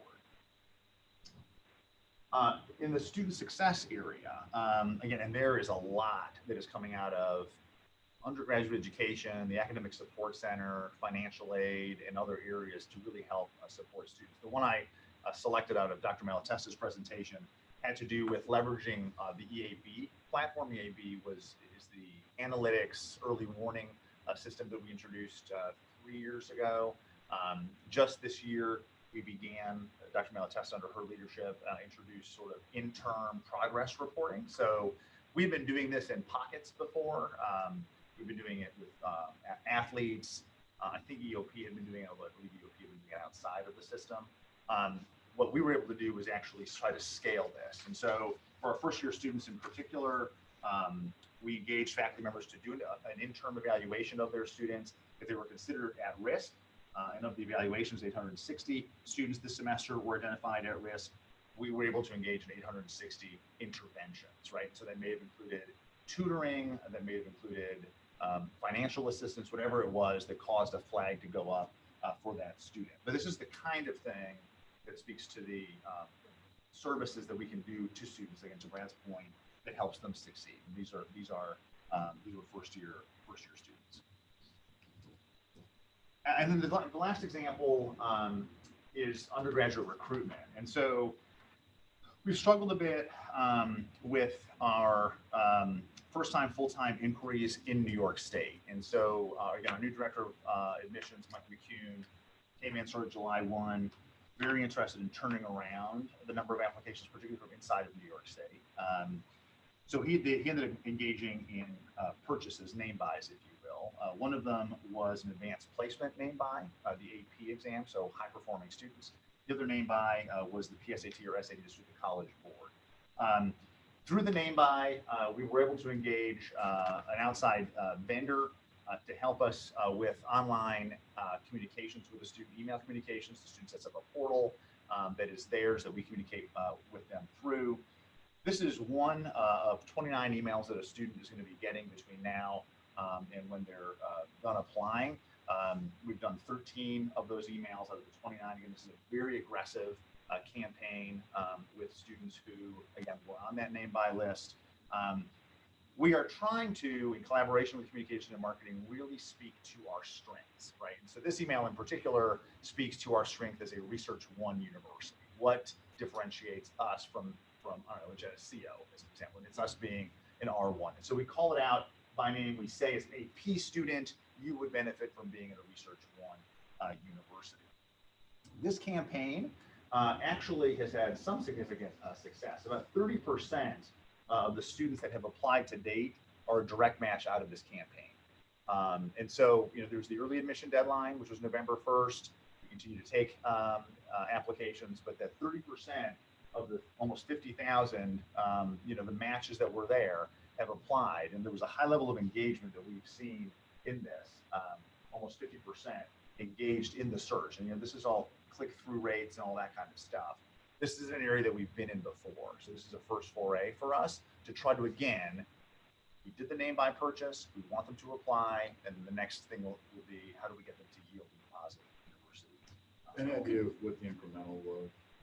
And I don't want to bog us down because of time, but if we didn't email, what percentage of that population would we get done? I don't know, but I can follow up. I'm just wondering. Yeah. Those numbers are amazing. Yeah, But- that's a good So question. I'm just wondering, what's the Yeah. incremental bump? Yeah, that's a great question. Grace. In terms of undergraduate recruitment, I know one thing that students have told me is that we're in the capital region, and sometimes people feel like that's not emphasized enough in our recruitment, and how accessible it is to intern Yeah. in the assembly and Yeah. senate, and how that needs to be pushed more, Right. because like other SUNY schools don't have Absolutely. that opportunity. Yeah. I So, feel that would be great point. So, and I can actually send you, Grace, or the council certainly, the list of topics that this email campaign is engaging. Location, the Capital District, both from an internship perspective, but also just from a social life perspective, like theater, art museum, so on and so forth, are both emails unto themselves. So we are totally trying to stoke what you just said because of our unique location. They have a way to click something where they could actually call and speak to someone, or their parents could call and speak to someone, or. Well, yeah. I mean, I know we're you not don't want to of the be opinion that besieged with a lot. We're not sure 17-year-olds want to talk. Well, I get it. Yeah, they probably want to chat more. So we are introducing a Okay. chat feature. In addition to Do we have a chat feature where they can? we have a chat feature right Uh-huh. now in the registrar's office that we are, hopefully this January, are scaling over to undergraduate admissions and Okay. financial aid. We were rolling this out. We are communicating with parents slightly differently. Okay. That is still largely through mail. So Okay. these name buys that we had engaged in, those same students also got a series of 4 postcards that all sort of looked a little bit the same, that were Mhm. driving them to apply. They were addressed to the student. We know that mom and dad are usually looking at the mail on that. It was to try to get them talking. So we have aligned distribution of those postcards with the email campaign. I don't think we've kept good statistics, but I know School of Business, once somebody applies for a direct admission and so forth, we have these events where they can come with their parents. And I think they've worked pretty well. But I don't know if they've actually tracked how well they've worked, unfortunately. They've worked well enough that we're trying to scale them to other schools and Yeah, colleges. I mean, it, Yep. because that's the key thing is they come with their parents, and Yeah. their parents see somebody who's been successful, Right. and Significant they're in some influencers. nice dining room, some nice Yep. corporate Yep. dining room somewhere, Yep. and Yep. that sells. Yeah. We're trying, and I know we've shared previously with this group, I'll say it again because I think it's important to emphasize. The idea behind direct admit has worked for business for some time. We are introducing that across all the schools and colleges, admission to the major.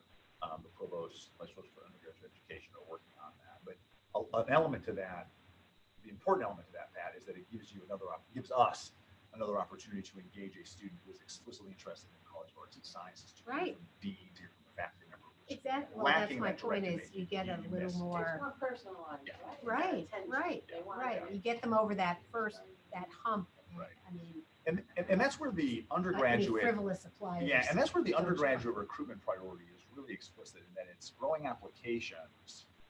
But growing applications is only part of it. It's also yielding a student once they get admitted. And so that's where we've got a little bit of a challenge. You know, our yield rate has dropped over 3 years from 20% to just about 17.5 this last year. Those are real students that are deciding not to come here. And so engaging, in fact, Jeanette and I were just talking about this a minute ago, because again, Mike and Ed were reading the chairs. How do we engage in the yield, at that yield moment, faculty members, because that's who the student wants to talk to, is the faculty member, right? They want to talk about the experience that they're going to have. And I think, you know, based on, again, it was just anecdotal, but certainly I think there's willing collaborators across the schools and colleges who do want to do this as well. The other part is also, you know, leveraging, and the school business that has done this effectively. The Homeland College has done it effectively. Rockefeller's done it effectively. Is having current students talk to students as well, because that's an important part to it. Also, here's what my experience was like. I think you'd be a great fit here, and so we're trying to coordinate all of those things when it comes to the yield activities. I also think pairing things up. In other words, since everything's so integrated out there, and there will be when they graduate.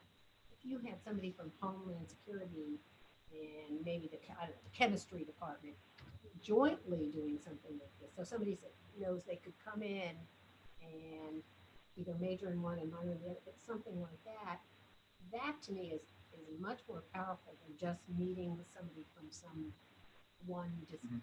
I don't know how you do that. I mean, obviously everybody has to talk to do that. They're actually, it's so interesting you say this, they're actually working very closely together now, because that school, emergency preparedness, they're working with chemistry. Is it, well, I was just picking one. No, to put courses together, interestingly, on explosions and explosive devices. Well, so the chemistry fits right in. There you go, Pat. You got it. Well, the only reason I know this is I do some work with another school, and it's the integrated programs where the enrollment's increasing, not the narrow disciplines. You know, Rockefeller College, Outdoor yesterday, was talking about joint programs that they're developing with. Welcome to life, right? Homeland Security, and with public health, right? Right. So we have a lot of the deans that are actively engaged with the faculty and department chairs in developing those types of programs. That's exactly. Which are very attractive. That's, I think, the latest selling. I have another suggestion in terms of like marketing with the emails, because I know for me, convincing faculty up here was finances. I'm coming out with literally no debt at all, and I think that's a really good. Great. So I think it's important to sort of stress that, especially with students that are going in private and public, and sort of stating, you know, coming here, and if they want to pursue a graduate degree, is saying maybe go to our school for undergrad, then maybe pursue a different graduate program. And I think that's something that needs to be emphasized. I know many students here struggle with finances, and I commend them, but that is a good starting point to students. Maybe value. Still not as expensive as a lot of other places. That's right. Real quick comment on the question. So I think every dollar that we invest in student experience is going to yield $2 in enrollment. I think that the better the experience that our students have, they are our best recruiting tool, much better than emails and anything else. And do we use incentives? Is it legal? I don't mean Felicity Hoffman incentives. I mean, do we have, can we use incentives or can we not use incentives? Well, incentives to get people to apply. There's the active YouTube channel that does that, I think, in terms of showing student experiences, with like research and stuff, and show different student experiences. That's like, Well, I can tell you one thing we're trying, I think gonna try in school business is, at least for direct admits, I will tell you, we're recommending they give all the people who say yes, is that they would get not a scholarship. I understand there's some issue with saying they get a scholarship, but some kind of, I think they're gonna call it the book allowance. Basically $500 check for the first 2 years. And call it whatever you want to call it. I mean, it could be, who's going to know whether they spend it on food or books or whatever. Have you heard about this? First time I heard about it, but thank you, Pat. Well, it hasn't happened yet. Oh, okay. It hasn't happened. We're trying to figure out how do we in effect So- do exactly what you're suggesting. So I guess what I heard you ask was, and maybe I misunderstood, but so we're having, if you're a legacy, so if your kid wants to come here, we're waiving the application fee.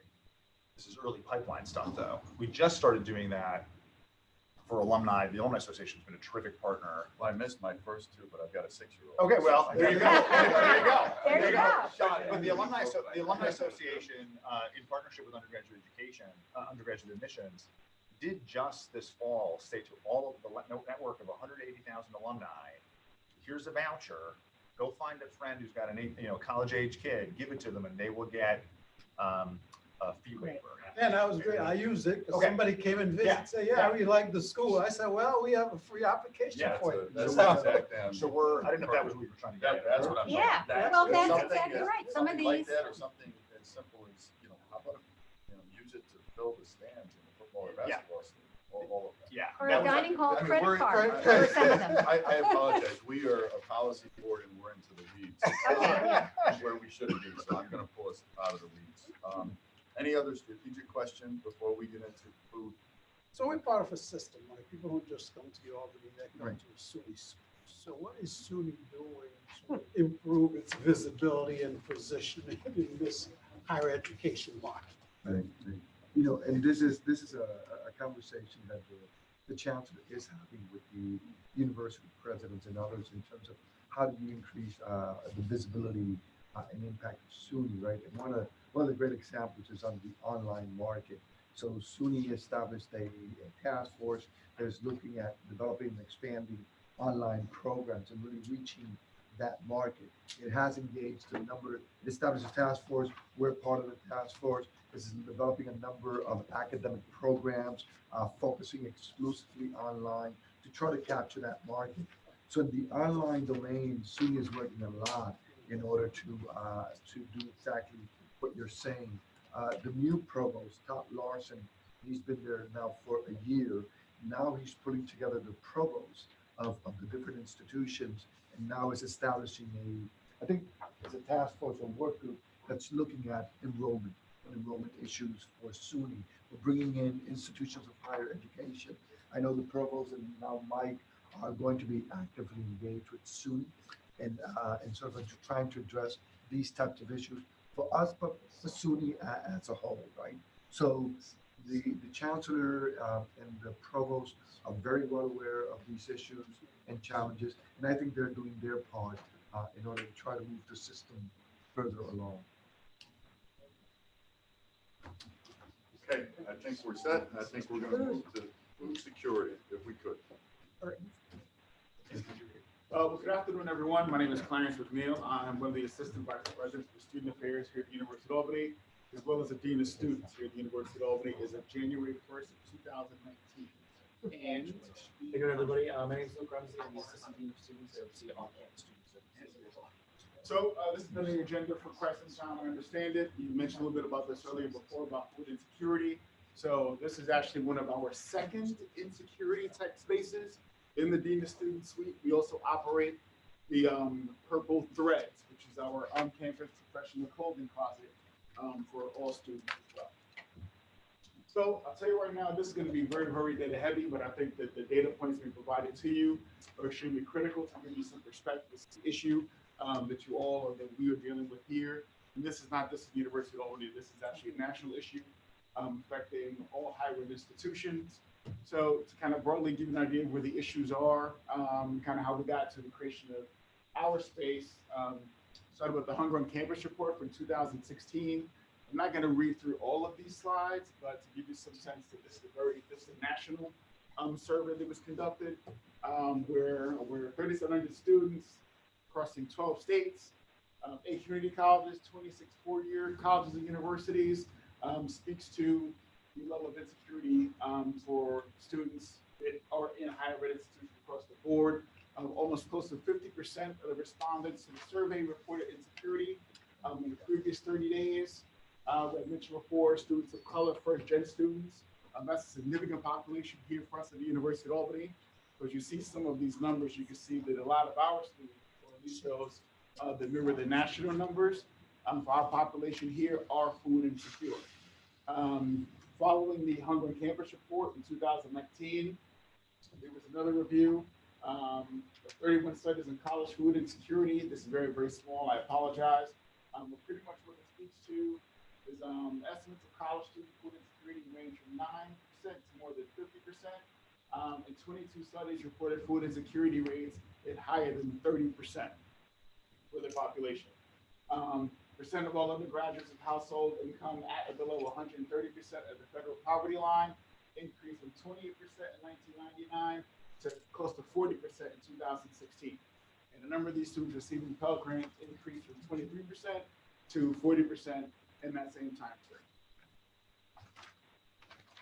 So shifting over to student-specific information, in 2018, the governor made this a priority in his administration. Part of his No Student Goes Hungry initiative was to put out a directive that all SUNY and CUNY campuses either develop and maintain a food pantry on their physical footprint, or to have a stigma-free food option available for students that may be food insecure. SUNY followed suit by creating a food insecurity task force, which convened a variety of different stakeholders, different representatives from different colleges across the state, food banks, charitable and nonprofit organizations, food service providers. And the chancellor really, they tasked the committee with evaluating best practices across the system and helping SUNYs and CUNYs that don't already have some intervention method in place to get there. I'm happy to say as a task force member that we have met and exceeded this goal. Now all 100% of our SUNY and CUNY campuses do have some level of either a pantry on their campus or a stigma-free food option available. University of Albany, in conjunction with our institutional research team, the Jack Mahoney's group, we did a survey of our own population last spring. We did this because we wanted to see if our students mirrored national data with respect to race, food insecurity. We had also already secured the funding for our Purple Pantry, so we needed to know exactly how many students were going to be coming to the pantry once we fully opened. We surveyed students here at the University of Albany that were not already on a meal plan. So these included undergraduates and graduate students, international and domestic, traditional and non-traditional, anybody essentially that was not already on a meal plan. We got about an 18.7% response rate, so our IR team was really happy with that. And what we found was that 25% of our respondents reported skipping meals, worried about running out of food, feeling hungry, going to school or work without eating, eating a few types of cheap food, or losing weight due to not eating about half the time over the past 6 months. So roughly 3 months out of that 6-month time period, 25% of our students reported some level of food insecurity. We also found that food insecurity has a significantly negative association with students' term GPAs. So we looked at the students that were food insecure and the students who were food secure, and we found that the students that were food insecure were performing at a significantly lower level academically than were the students who were food secure. I'm happy to report that well before the governor and SUNY made this a priority, the University of Albany had already been addressing this issue. We started partnering with the St. Vincent's Food Pantry off campus in 2014. This is a model pantry. We provide everything from non-perishable and toiletries, all the way up through fresh fruits and vegetables, meat, fish, and dairy. In exchange for them opening their doors to our students, we provided them with student volunteers who received credit for their volunteer service. We also engaged our student organizations, and they did consistent food drives, which helped boost the product that St. Vincent's was offering. We modified our UAlbany shuttles in conjunction with our parking and mass transit services, so they were actually picking up students and dropping them off right in front of the pantry during distribution hours. And we saw a spike in usage at the pantry, obviously, as a result of this. In 2016, we took it a step further in engaging with talks with Sodexo. They actually started sponsoring cooking classes for students, broad scale. This is not targeting specifically individuals that were going to the pantry, but many individuals who were started going to these classes. And the classes revolved around cooking on a shoestring budget. So it wasn't gourmet meals with filet mignon and caviar. We're talking very simple, very cheap and affordable products that you can pick up at the supermarket, as well as products that are typically found at the pantry, tilapia, things along those lines. In 2017, we started hearing complaints from our students who were using the pantry, and some students who were not able to use the pantry.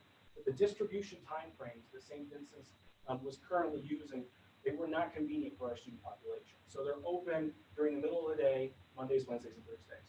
Oftentimes, this is when our students are in class. We evolved to a delivery and distribution program in 2018, where we created an online platform so our students could start ordering their food through St. Vincent's. We would then take volunteers down to the pantry. We would bag the items. We would bring them back to campus so that we could distribute them in the evening at a centralized location here on campus.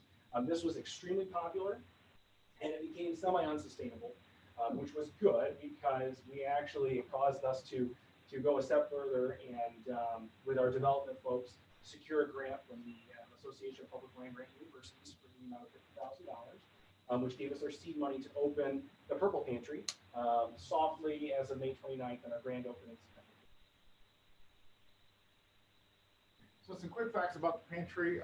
It is open to all university students, faculty, and staff. This is actually part of the agreement with APLU and the UUPs. We needed to make sure that faculty and staff also had access to the pantry. We unfortunately do not have fresh produce, tilapia, filet mignon, and things like that. We do pretty much non-perishables for folks. We give individuals access to the pantry once a month. You can come in and get up to 4 days worth of food per visit. We have in excess of 1,250 unique individual users. That means first-time folks who come in, we actually swipe and track when they come into the pantry, which gives us, again, they do have the ability to come back. You know, it's not, you only come once and you're done. So that gives us a little bit over the total visits to date, which actually was earlier this week. We had about 200 total visits. Majority of our visitors to the pantry are students, about 92%. But we do have some faculty and staff who do come to the pantry to get food items as well. We did do a survey a month ago where the numbers are here. It's about 70% reported after using the pantry. They've been able to focus on their academics. That same number, they were able to get to degree completion, which is obviously very important. Those 80% reported that they worry less about food on a daily basis, given access to the pantry, and about 75% reported that their overall well-being is increased as a result of being able to access the pantry. So we've been able to reduce a little bit of anxiety for some of these folks who are worried about where my next meal is going to come from, and they can focus more so on actually their academics. And my apologies for not updating the presentation with respect to the produce. As of about a month ago, we have been able to start to incorporate fresh produce into the selection. We are still a little shy on the meats, fish, and dairy, which is one of our goals moving forward. So hopefully by the end of this upcoming summer, moving into the fall semester, we will have full service fresh meats, fish, and dairy incorporated into the pantry, which means that we'll be able to satisfy a full nutritional diet for any student or faculty or staff. In addition to the students and faculty and staff, household members would also be able to gain access to food. So if a student has children, if they have a spouse, faculty member, staff, they would get access to food not just for themselves, but for their household. We are continuing to seek out and maintain sustainable funding. The Seymour Fox Foundation initially awarded us a $5,000 annual grant in regards to pantry when we first opened. Since then, they have been back and they have doubled that award to now $10,000, and they have committed to increasing that award steadily if we can continue to show the numbers that we're showing. Various internal entities like the Student Association, the UUP, my union, Sodexo, great partners. Sodexo has been turning over their proceeds from their 5K runs. The farmers markets here on campus, SA and UUP have been doing some significant food drives for us. Various different student organizations such as our Greeks have been out there banging on doors and collecting food and toiletries for us as well. We have collection bins across campus. Our sustainability office has committed to growing vegetables for us in our on-campus garden and bringing those to the pantry so that we can hand those out as well. Our partnerships with our external groups have been absolutely key. The Regional Food Bank we are a full member with, which allows us to buy at a significantly discounted rate, 16 cents on the pound. So can't go to Aldi's and get that type of a deal. Capital Roots and Panera, Market 32 donates our reusable bags that we hand out. And obviously, 14 individual donors, we were a full participant in the Fortune Lunch this year. It's important to note that the pantry is not just a distribution site for food. We are doing strategic programming out of this space. As recently as 2 weeks ago, we had an individual from Hunger Solutions New York. They were tabling and they were screening for SNAP benefits as well as WIC. So they were helping our students apply if they were eligible for food stamps and those support programs. We have a nutritionist on hand who will be doing tabling, providing recipes to students for some items that maybe they've never had. Eggplant, summer squash, things along those lines that we will be stocking. And so it's not just the distribution of food. We've also talked about budget and financing programs as well to include as part of this. And then last but not least, assessing this. We've been working hand in hand with Jack Mahoney and IR from the get. And they have a high degree of confidence that by the end of this year, when we give them our user data, they will be able to look at retention rates to see exactly how this is impacting on the overall level of retention. When we initially did our spring survey to track food insecurity rates, we found that a big portion of the individuals that were reporting they were food insecure had an EFC or an expected family contribution of 0, level of high unmet need, as well as a GPA below a 2.0, which is a really, really big risk of obviously losing that student. So if we can either increase their GPA by providing them with food so they can focus heavily on their academics, or offset some of the costs that they would already be dumping into grocery bills, then perhaps we can be retaining those students. All right, questions, comments, thoughts, concerns, comments? Just a quickie. So you said they get up to 4 days of food a month. Is there a goal to increase that number? Because I think there's good medical reasons to be doing this. I mean, as I said, I think with young people, it's going to affect their brain development. No wonder it's not just a matter of focus. It's a matter of they could be permanently impaired. Sure. And then I'm wondering if there are other programs like, I don't know, like special credit cards, you know, for Panera or whatever that you could, or for the dining halls, or some way to even partner using and putting some of this in the dining hall. I don't know. I'm just sure. I like the enthusiasm. And with respect to your first question, desperation more than enthusiasm.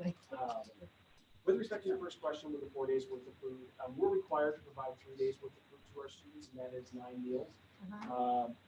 Based off of regional food bank guidelines, we see that 4 days. It's also important to note that although we encourage students to come once a month, and faculty and staff, we do not tell students they can't come. Okay. And we have had students who have used it more than once a month. And so again, one of our guidelines to regionals, we can't turn a hungry person away, nor would we want to. So if a student needs to come more than once a month, we will obviously allow that person to come through and take what they need. We also engage in discussions with them for additional services. So we have an MSW, my colleague, Sally D'Alessandro, who oversees student care services. We screen to see if there are additional needs, whether it be financial assistance, housing assistance, counseling services. And we will typically intervene in cases where we see students coming. I guess it's yes, and yes, but okay. Yes, and so we move forward with trying to tackle their individual needs. Question off of that? No, you can finish. Go ahead. I'm sorry. I'm done. Your follow-up question was, additional. Things like, exactly like a Price Chopper credit card or a Panera credit. I mean, some sort of, I don't know, or a dining hall credit card. I don't know. So Sodexo's been great. Seems to me that would be a great with us quasi scholarship. UAS as well. We have a 20-person advisory board that we meet with on a regular basis, and we're looking at additional initiatives. Something like that. Columbia actually developed an app where they can blast out to their students anytime that there is a lunch, such as what we have here, that may not necessarily be used. And so they can show up 20 minutes after the meeting, they can bring containers, and they can take whatever they need, and that way it's not wasted. So we're looking at things along those lines, and then those are the ones. Yeah. So a couple of things quick. Is this set up as a separate 501c3? It's with the foundation. So we have a foundation account. So this is all personal. I'm sorry, but it'll take 2 minutes. If you guys are around on the 19th at 10:30, I'm about to give, I don't know how much, $300,000 or $400,000 to food pantries around the region. I can just put you on the list, and we can do that on the regular. They're available. They'll make themselves available. Of course they're available. Where does Clay need to be on the? We do this for food pantries throughout the whole region, actually throughout upstate. But much more importantly, what I'd love to talk to you about is we have developed 2 freight farms, right? So I have a freight farm here at my office, and then I gave the freight farm to the Boys and Girls Club. What that does is it grows 365 days a year, about 700 heads of lettuce, organic lettuce on 1.5 gallons of water. It teaches business, it teaches STEM, you have 700 heads of lettuce that you can either give to people who need it, right? Or they can wholesale it. So for example, the Boys and Girls Club came to me and said, could I have $56,000 for a summer food program? And I said, no, but I'll give you this food pantry and you can grow your own food and you can teach the kids. And then, so they host, so when you go to Brown's Brewing, none of you ever go to Brown's Brewing, of course, but if you did, if you eat the lettuce in Brown's Brewing, that comes from the freight farm that is owned by the Boys and Girls Club. So I'd love to talk to you about that offline because I think it's something that, again, it just makes a lot of sense. Food insecurity is one of our issues. So anyway. Good.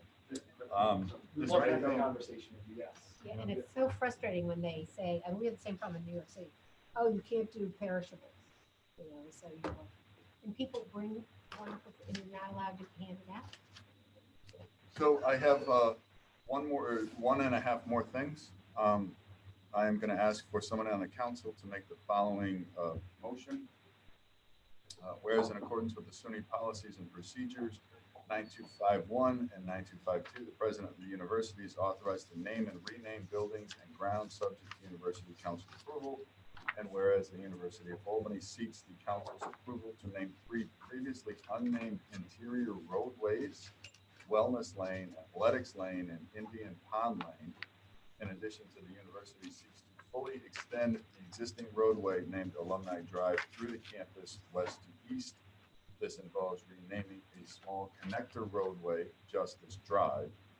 And whereas the signage and wayfinding committee comprised of members representing multiple departments across campus examined options and presented findings and recommendations to the Facilities Strategic Planning Council Advisory Work Group for consideration, it is resolved that the following roadways named are hereby approved until otherwise reclassified as a result of a major gift to advancement efforts.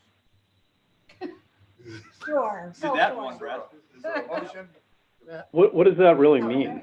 I'm half lost. Without objection, all in favor? I have an Aye. Uh-oh, uh-oh, let's hear, oh, yeah. my objection is made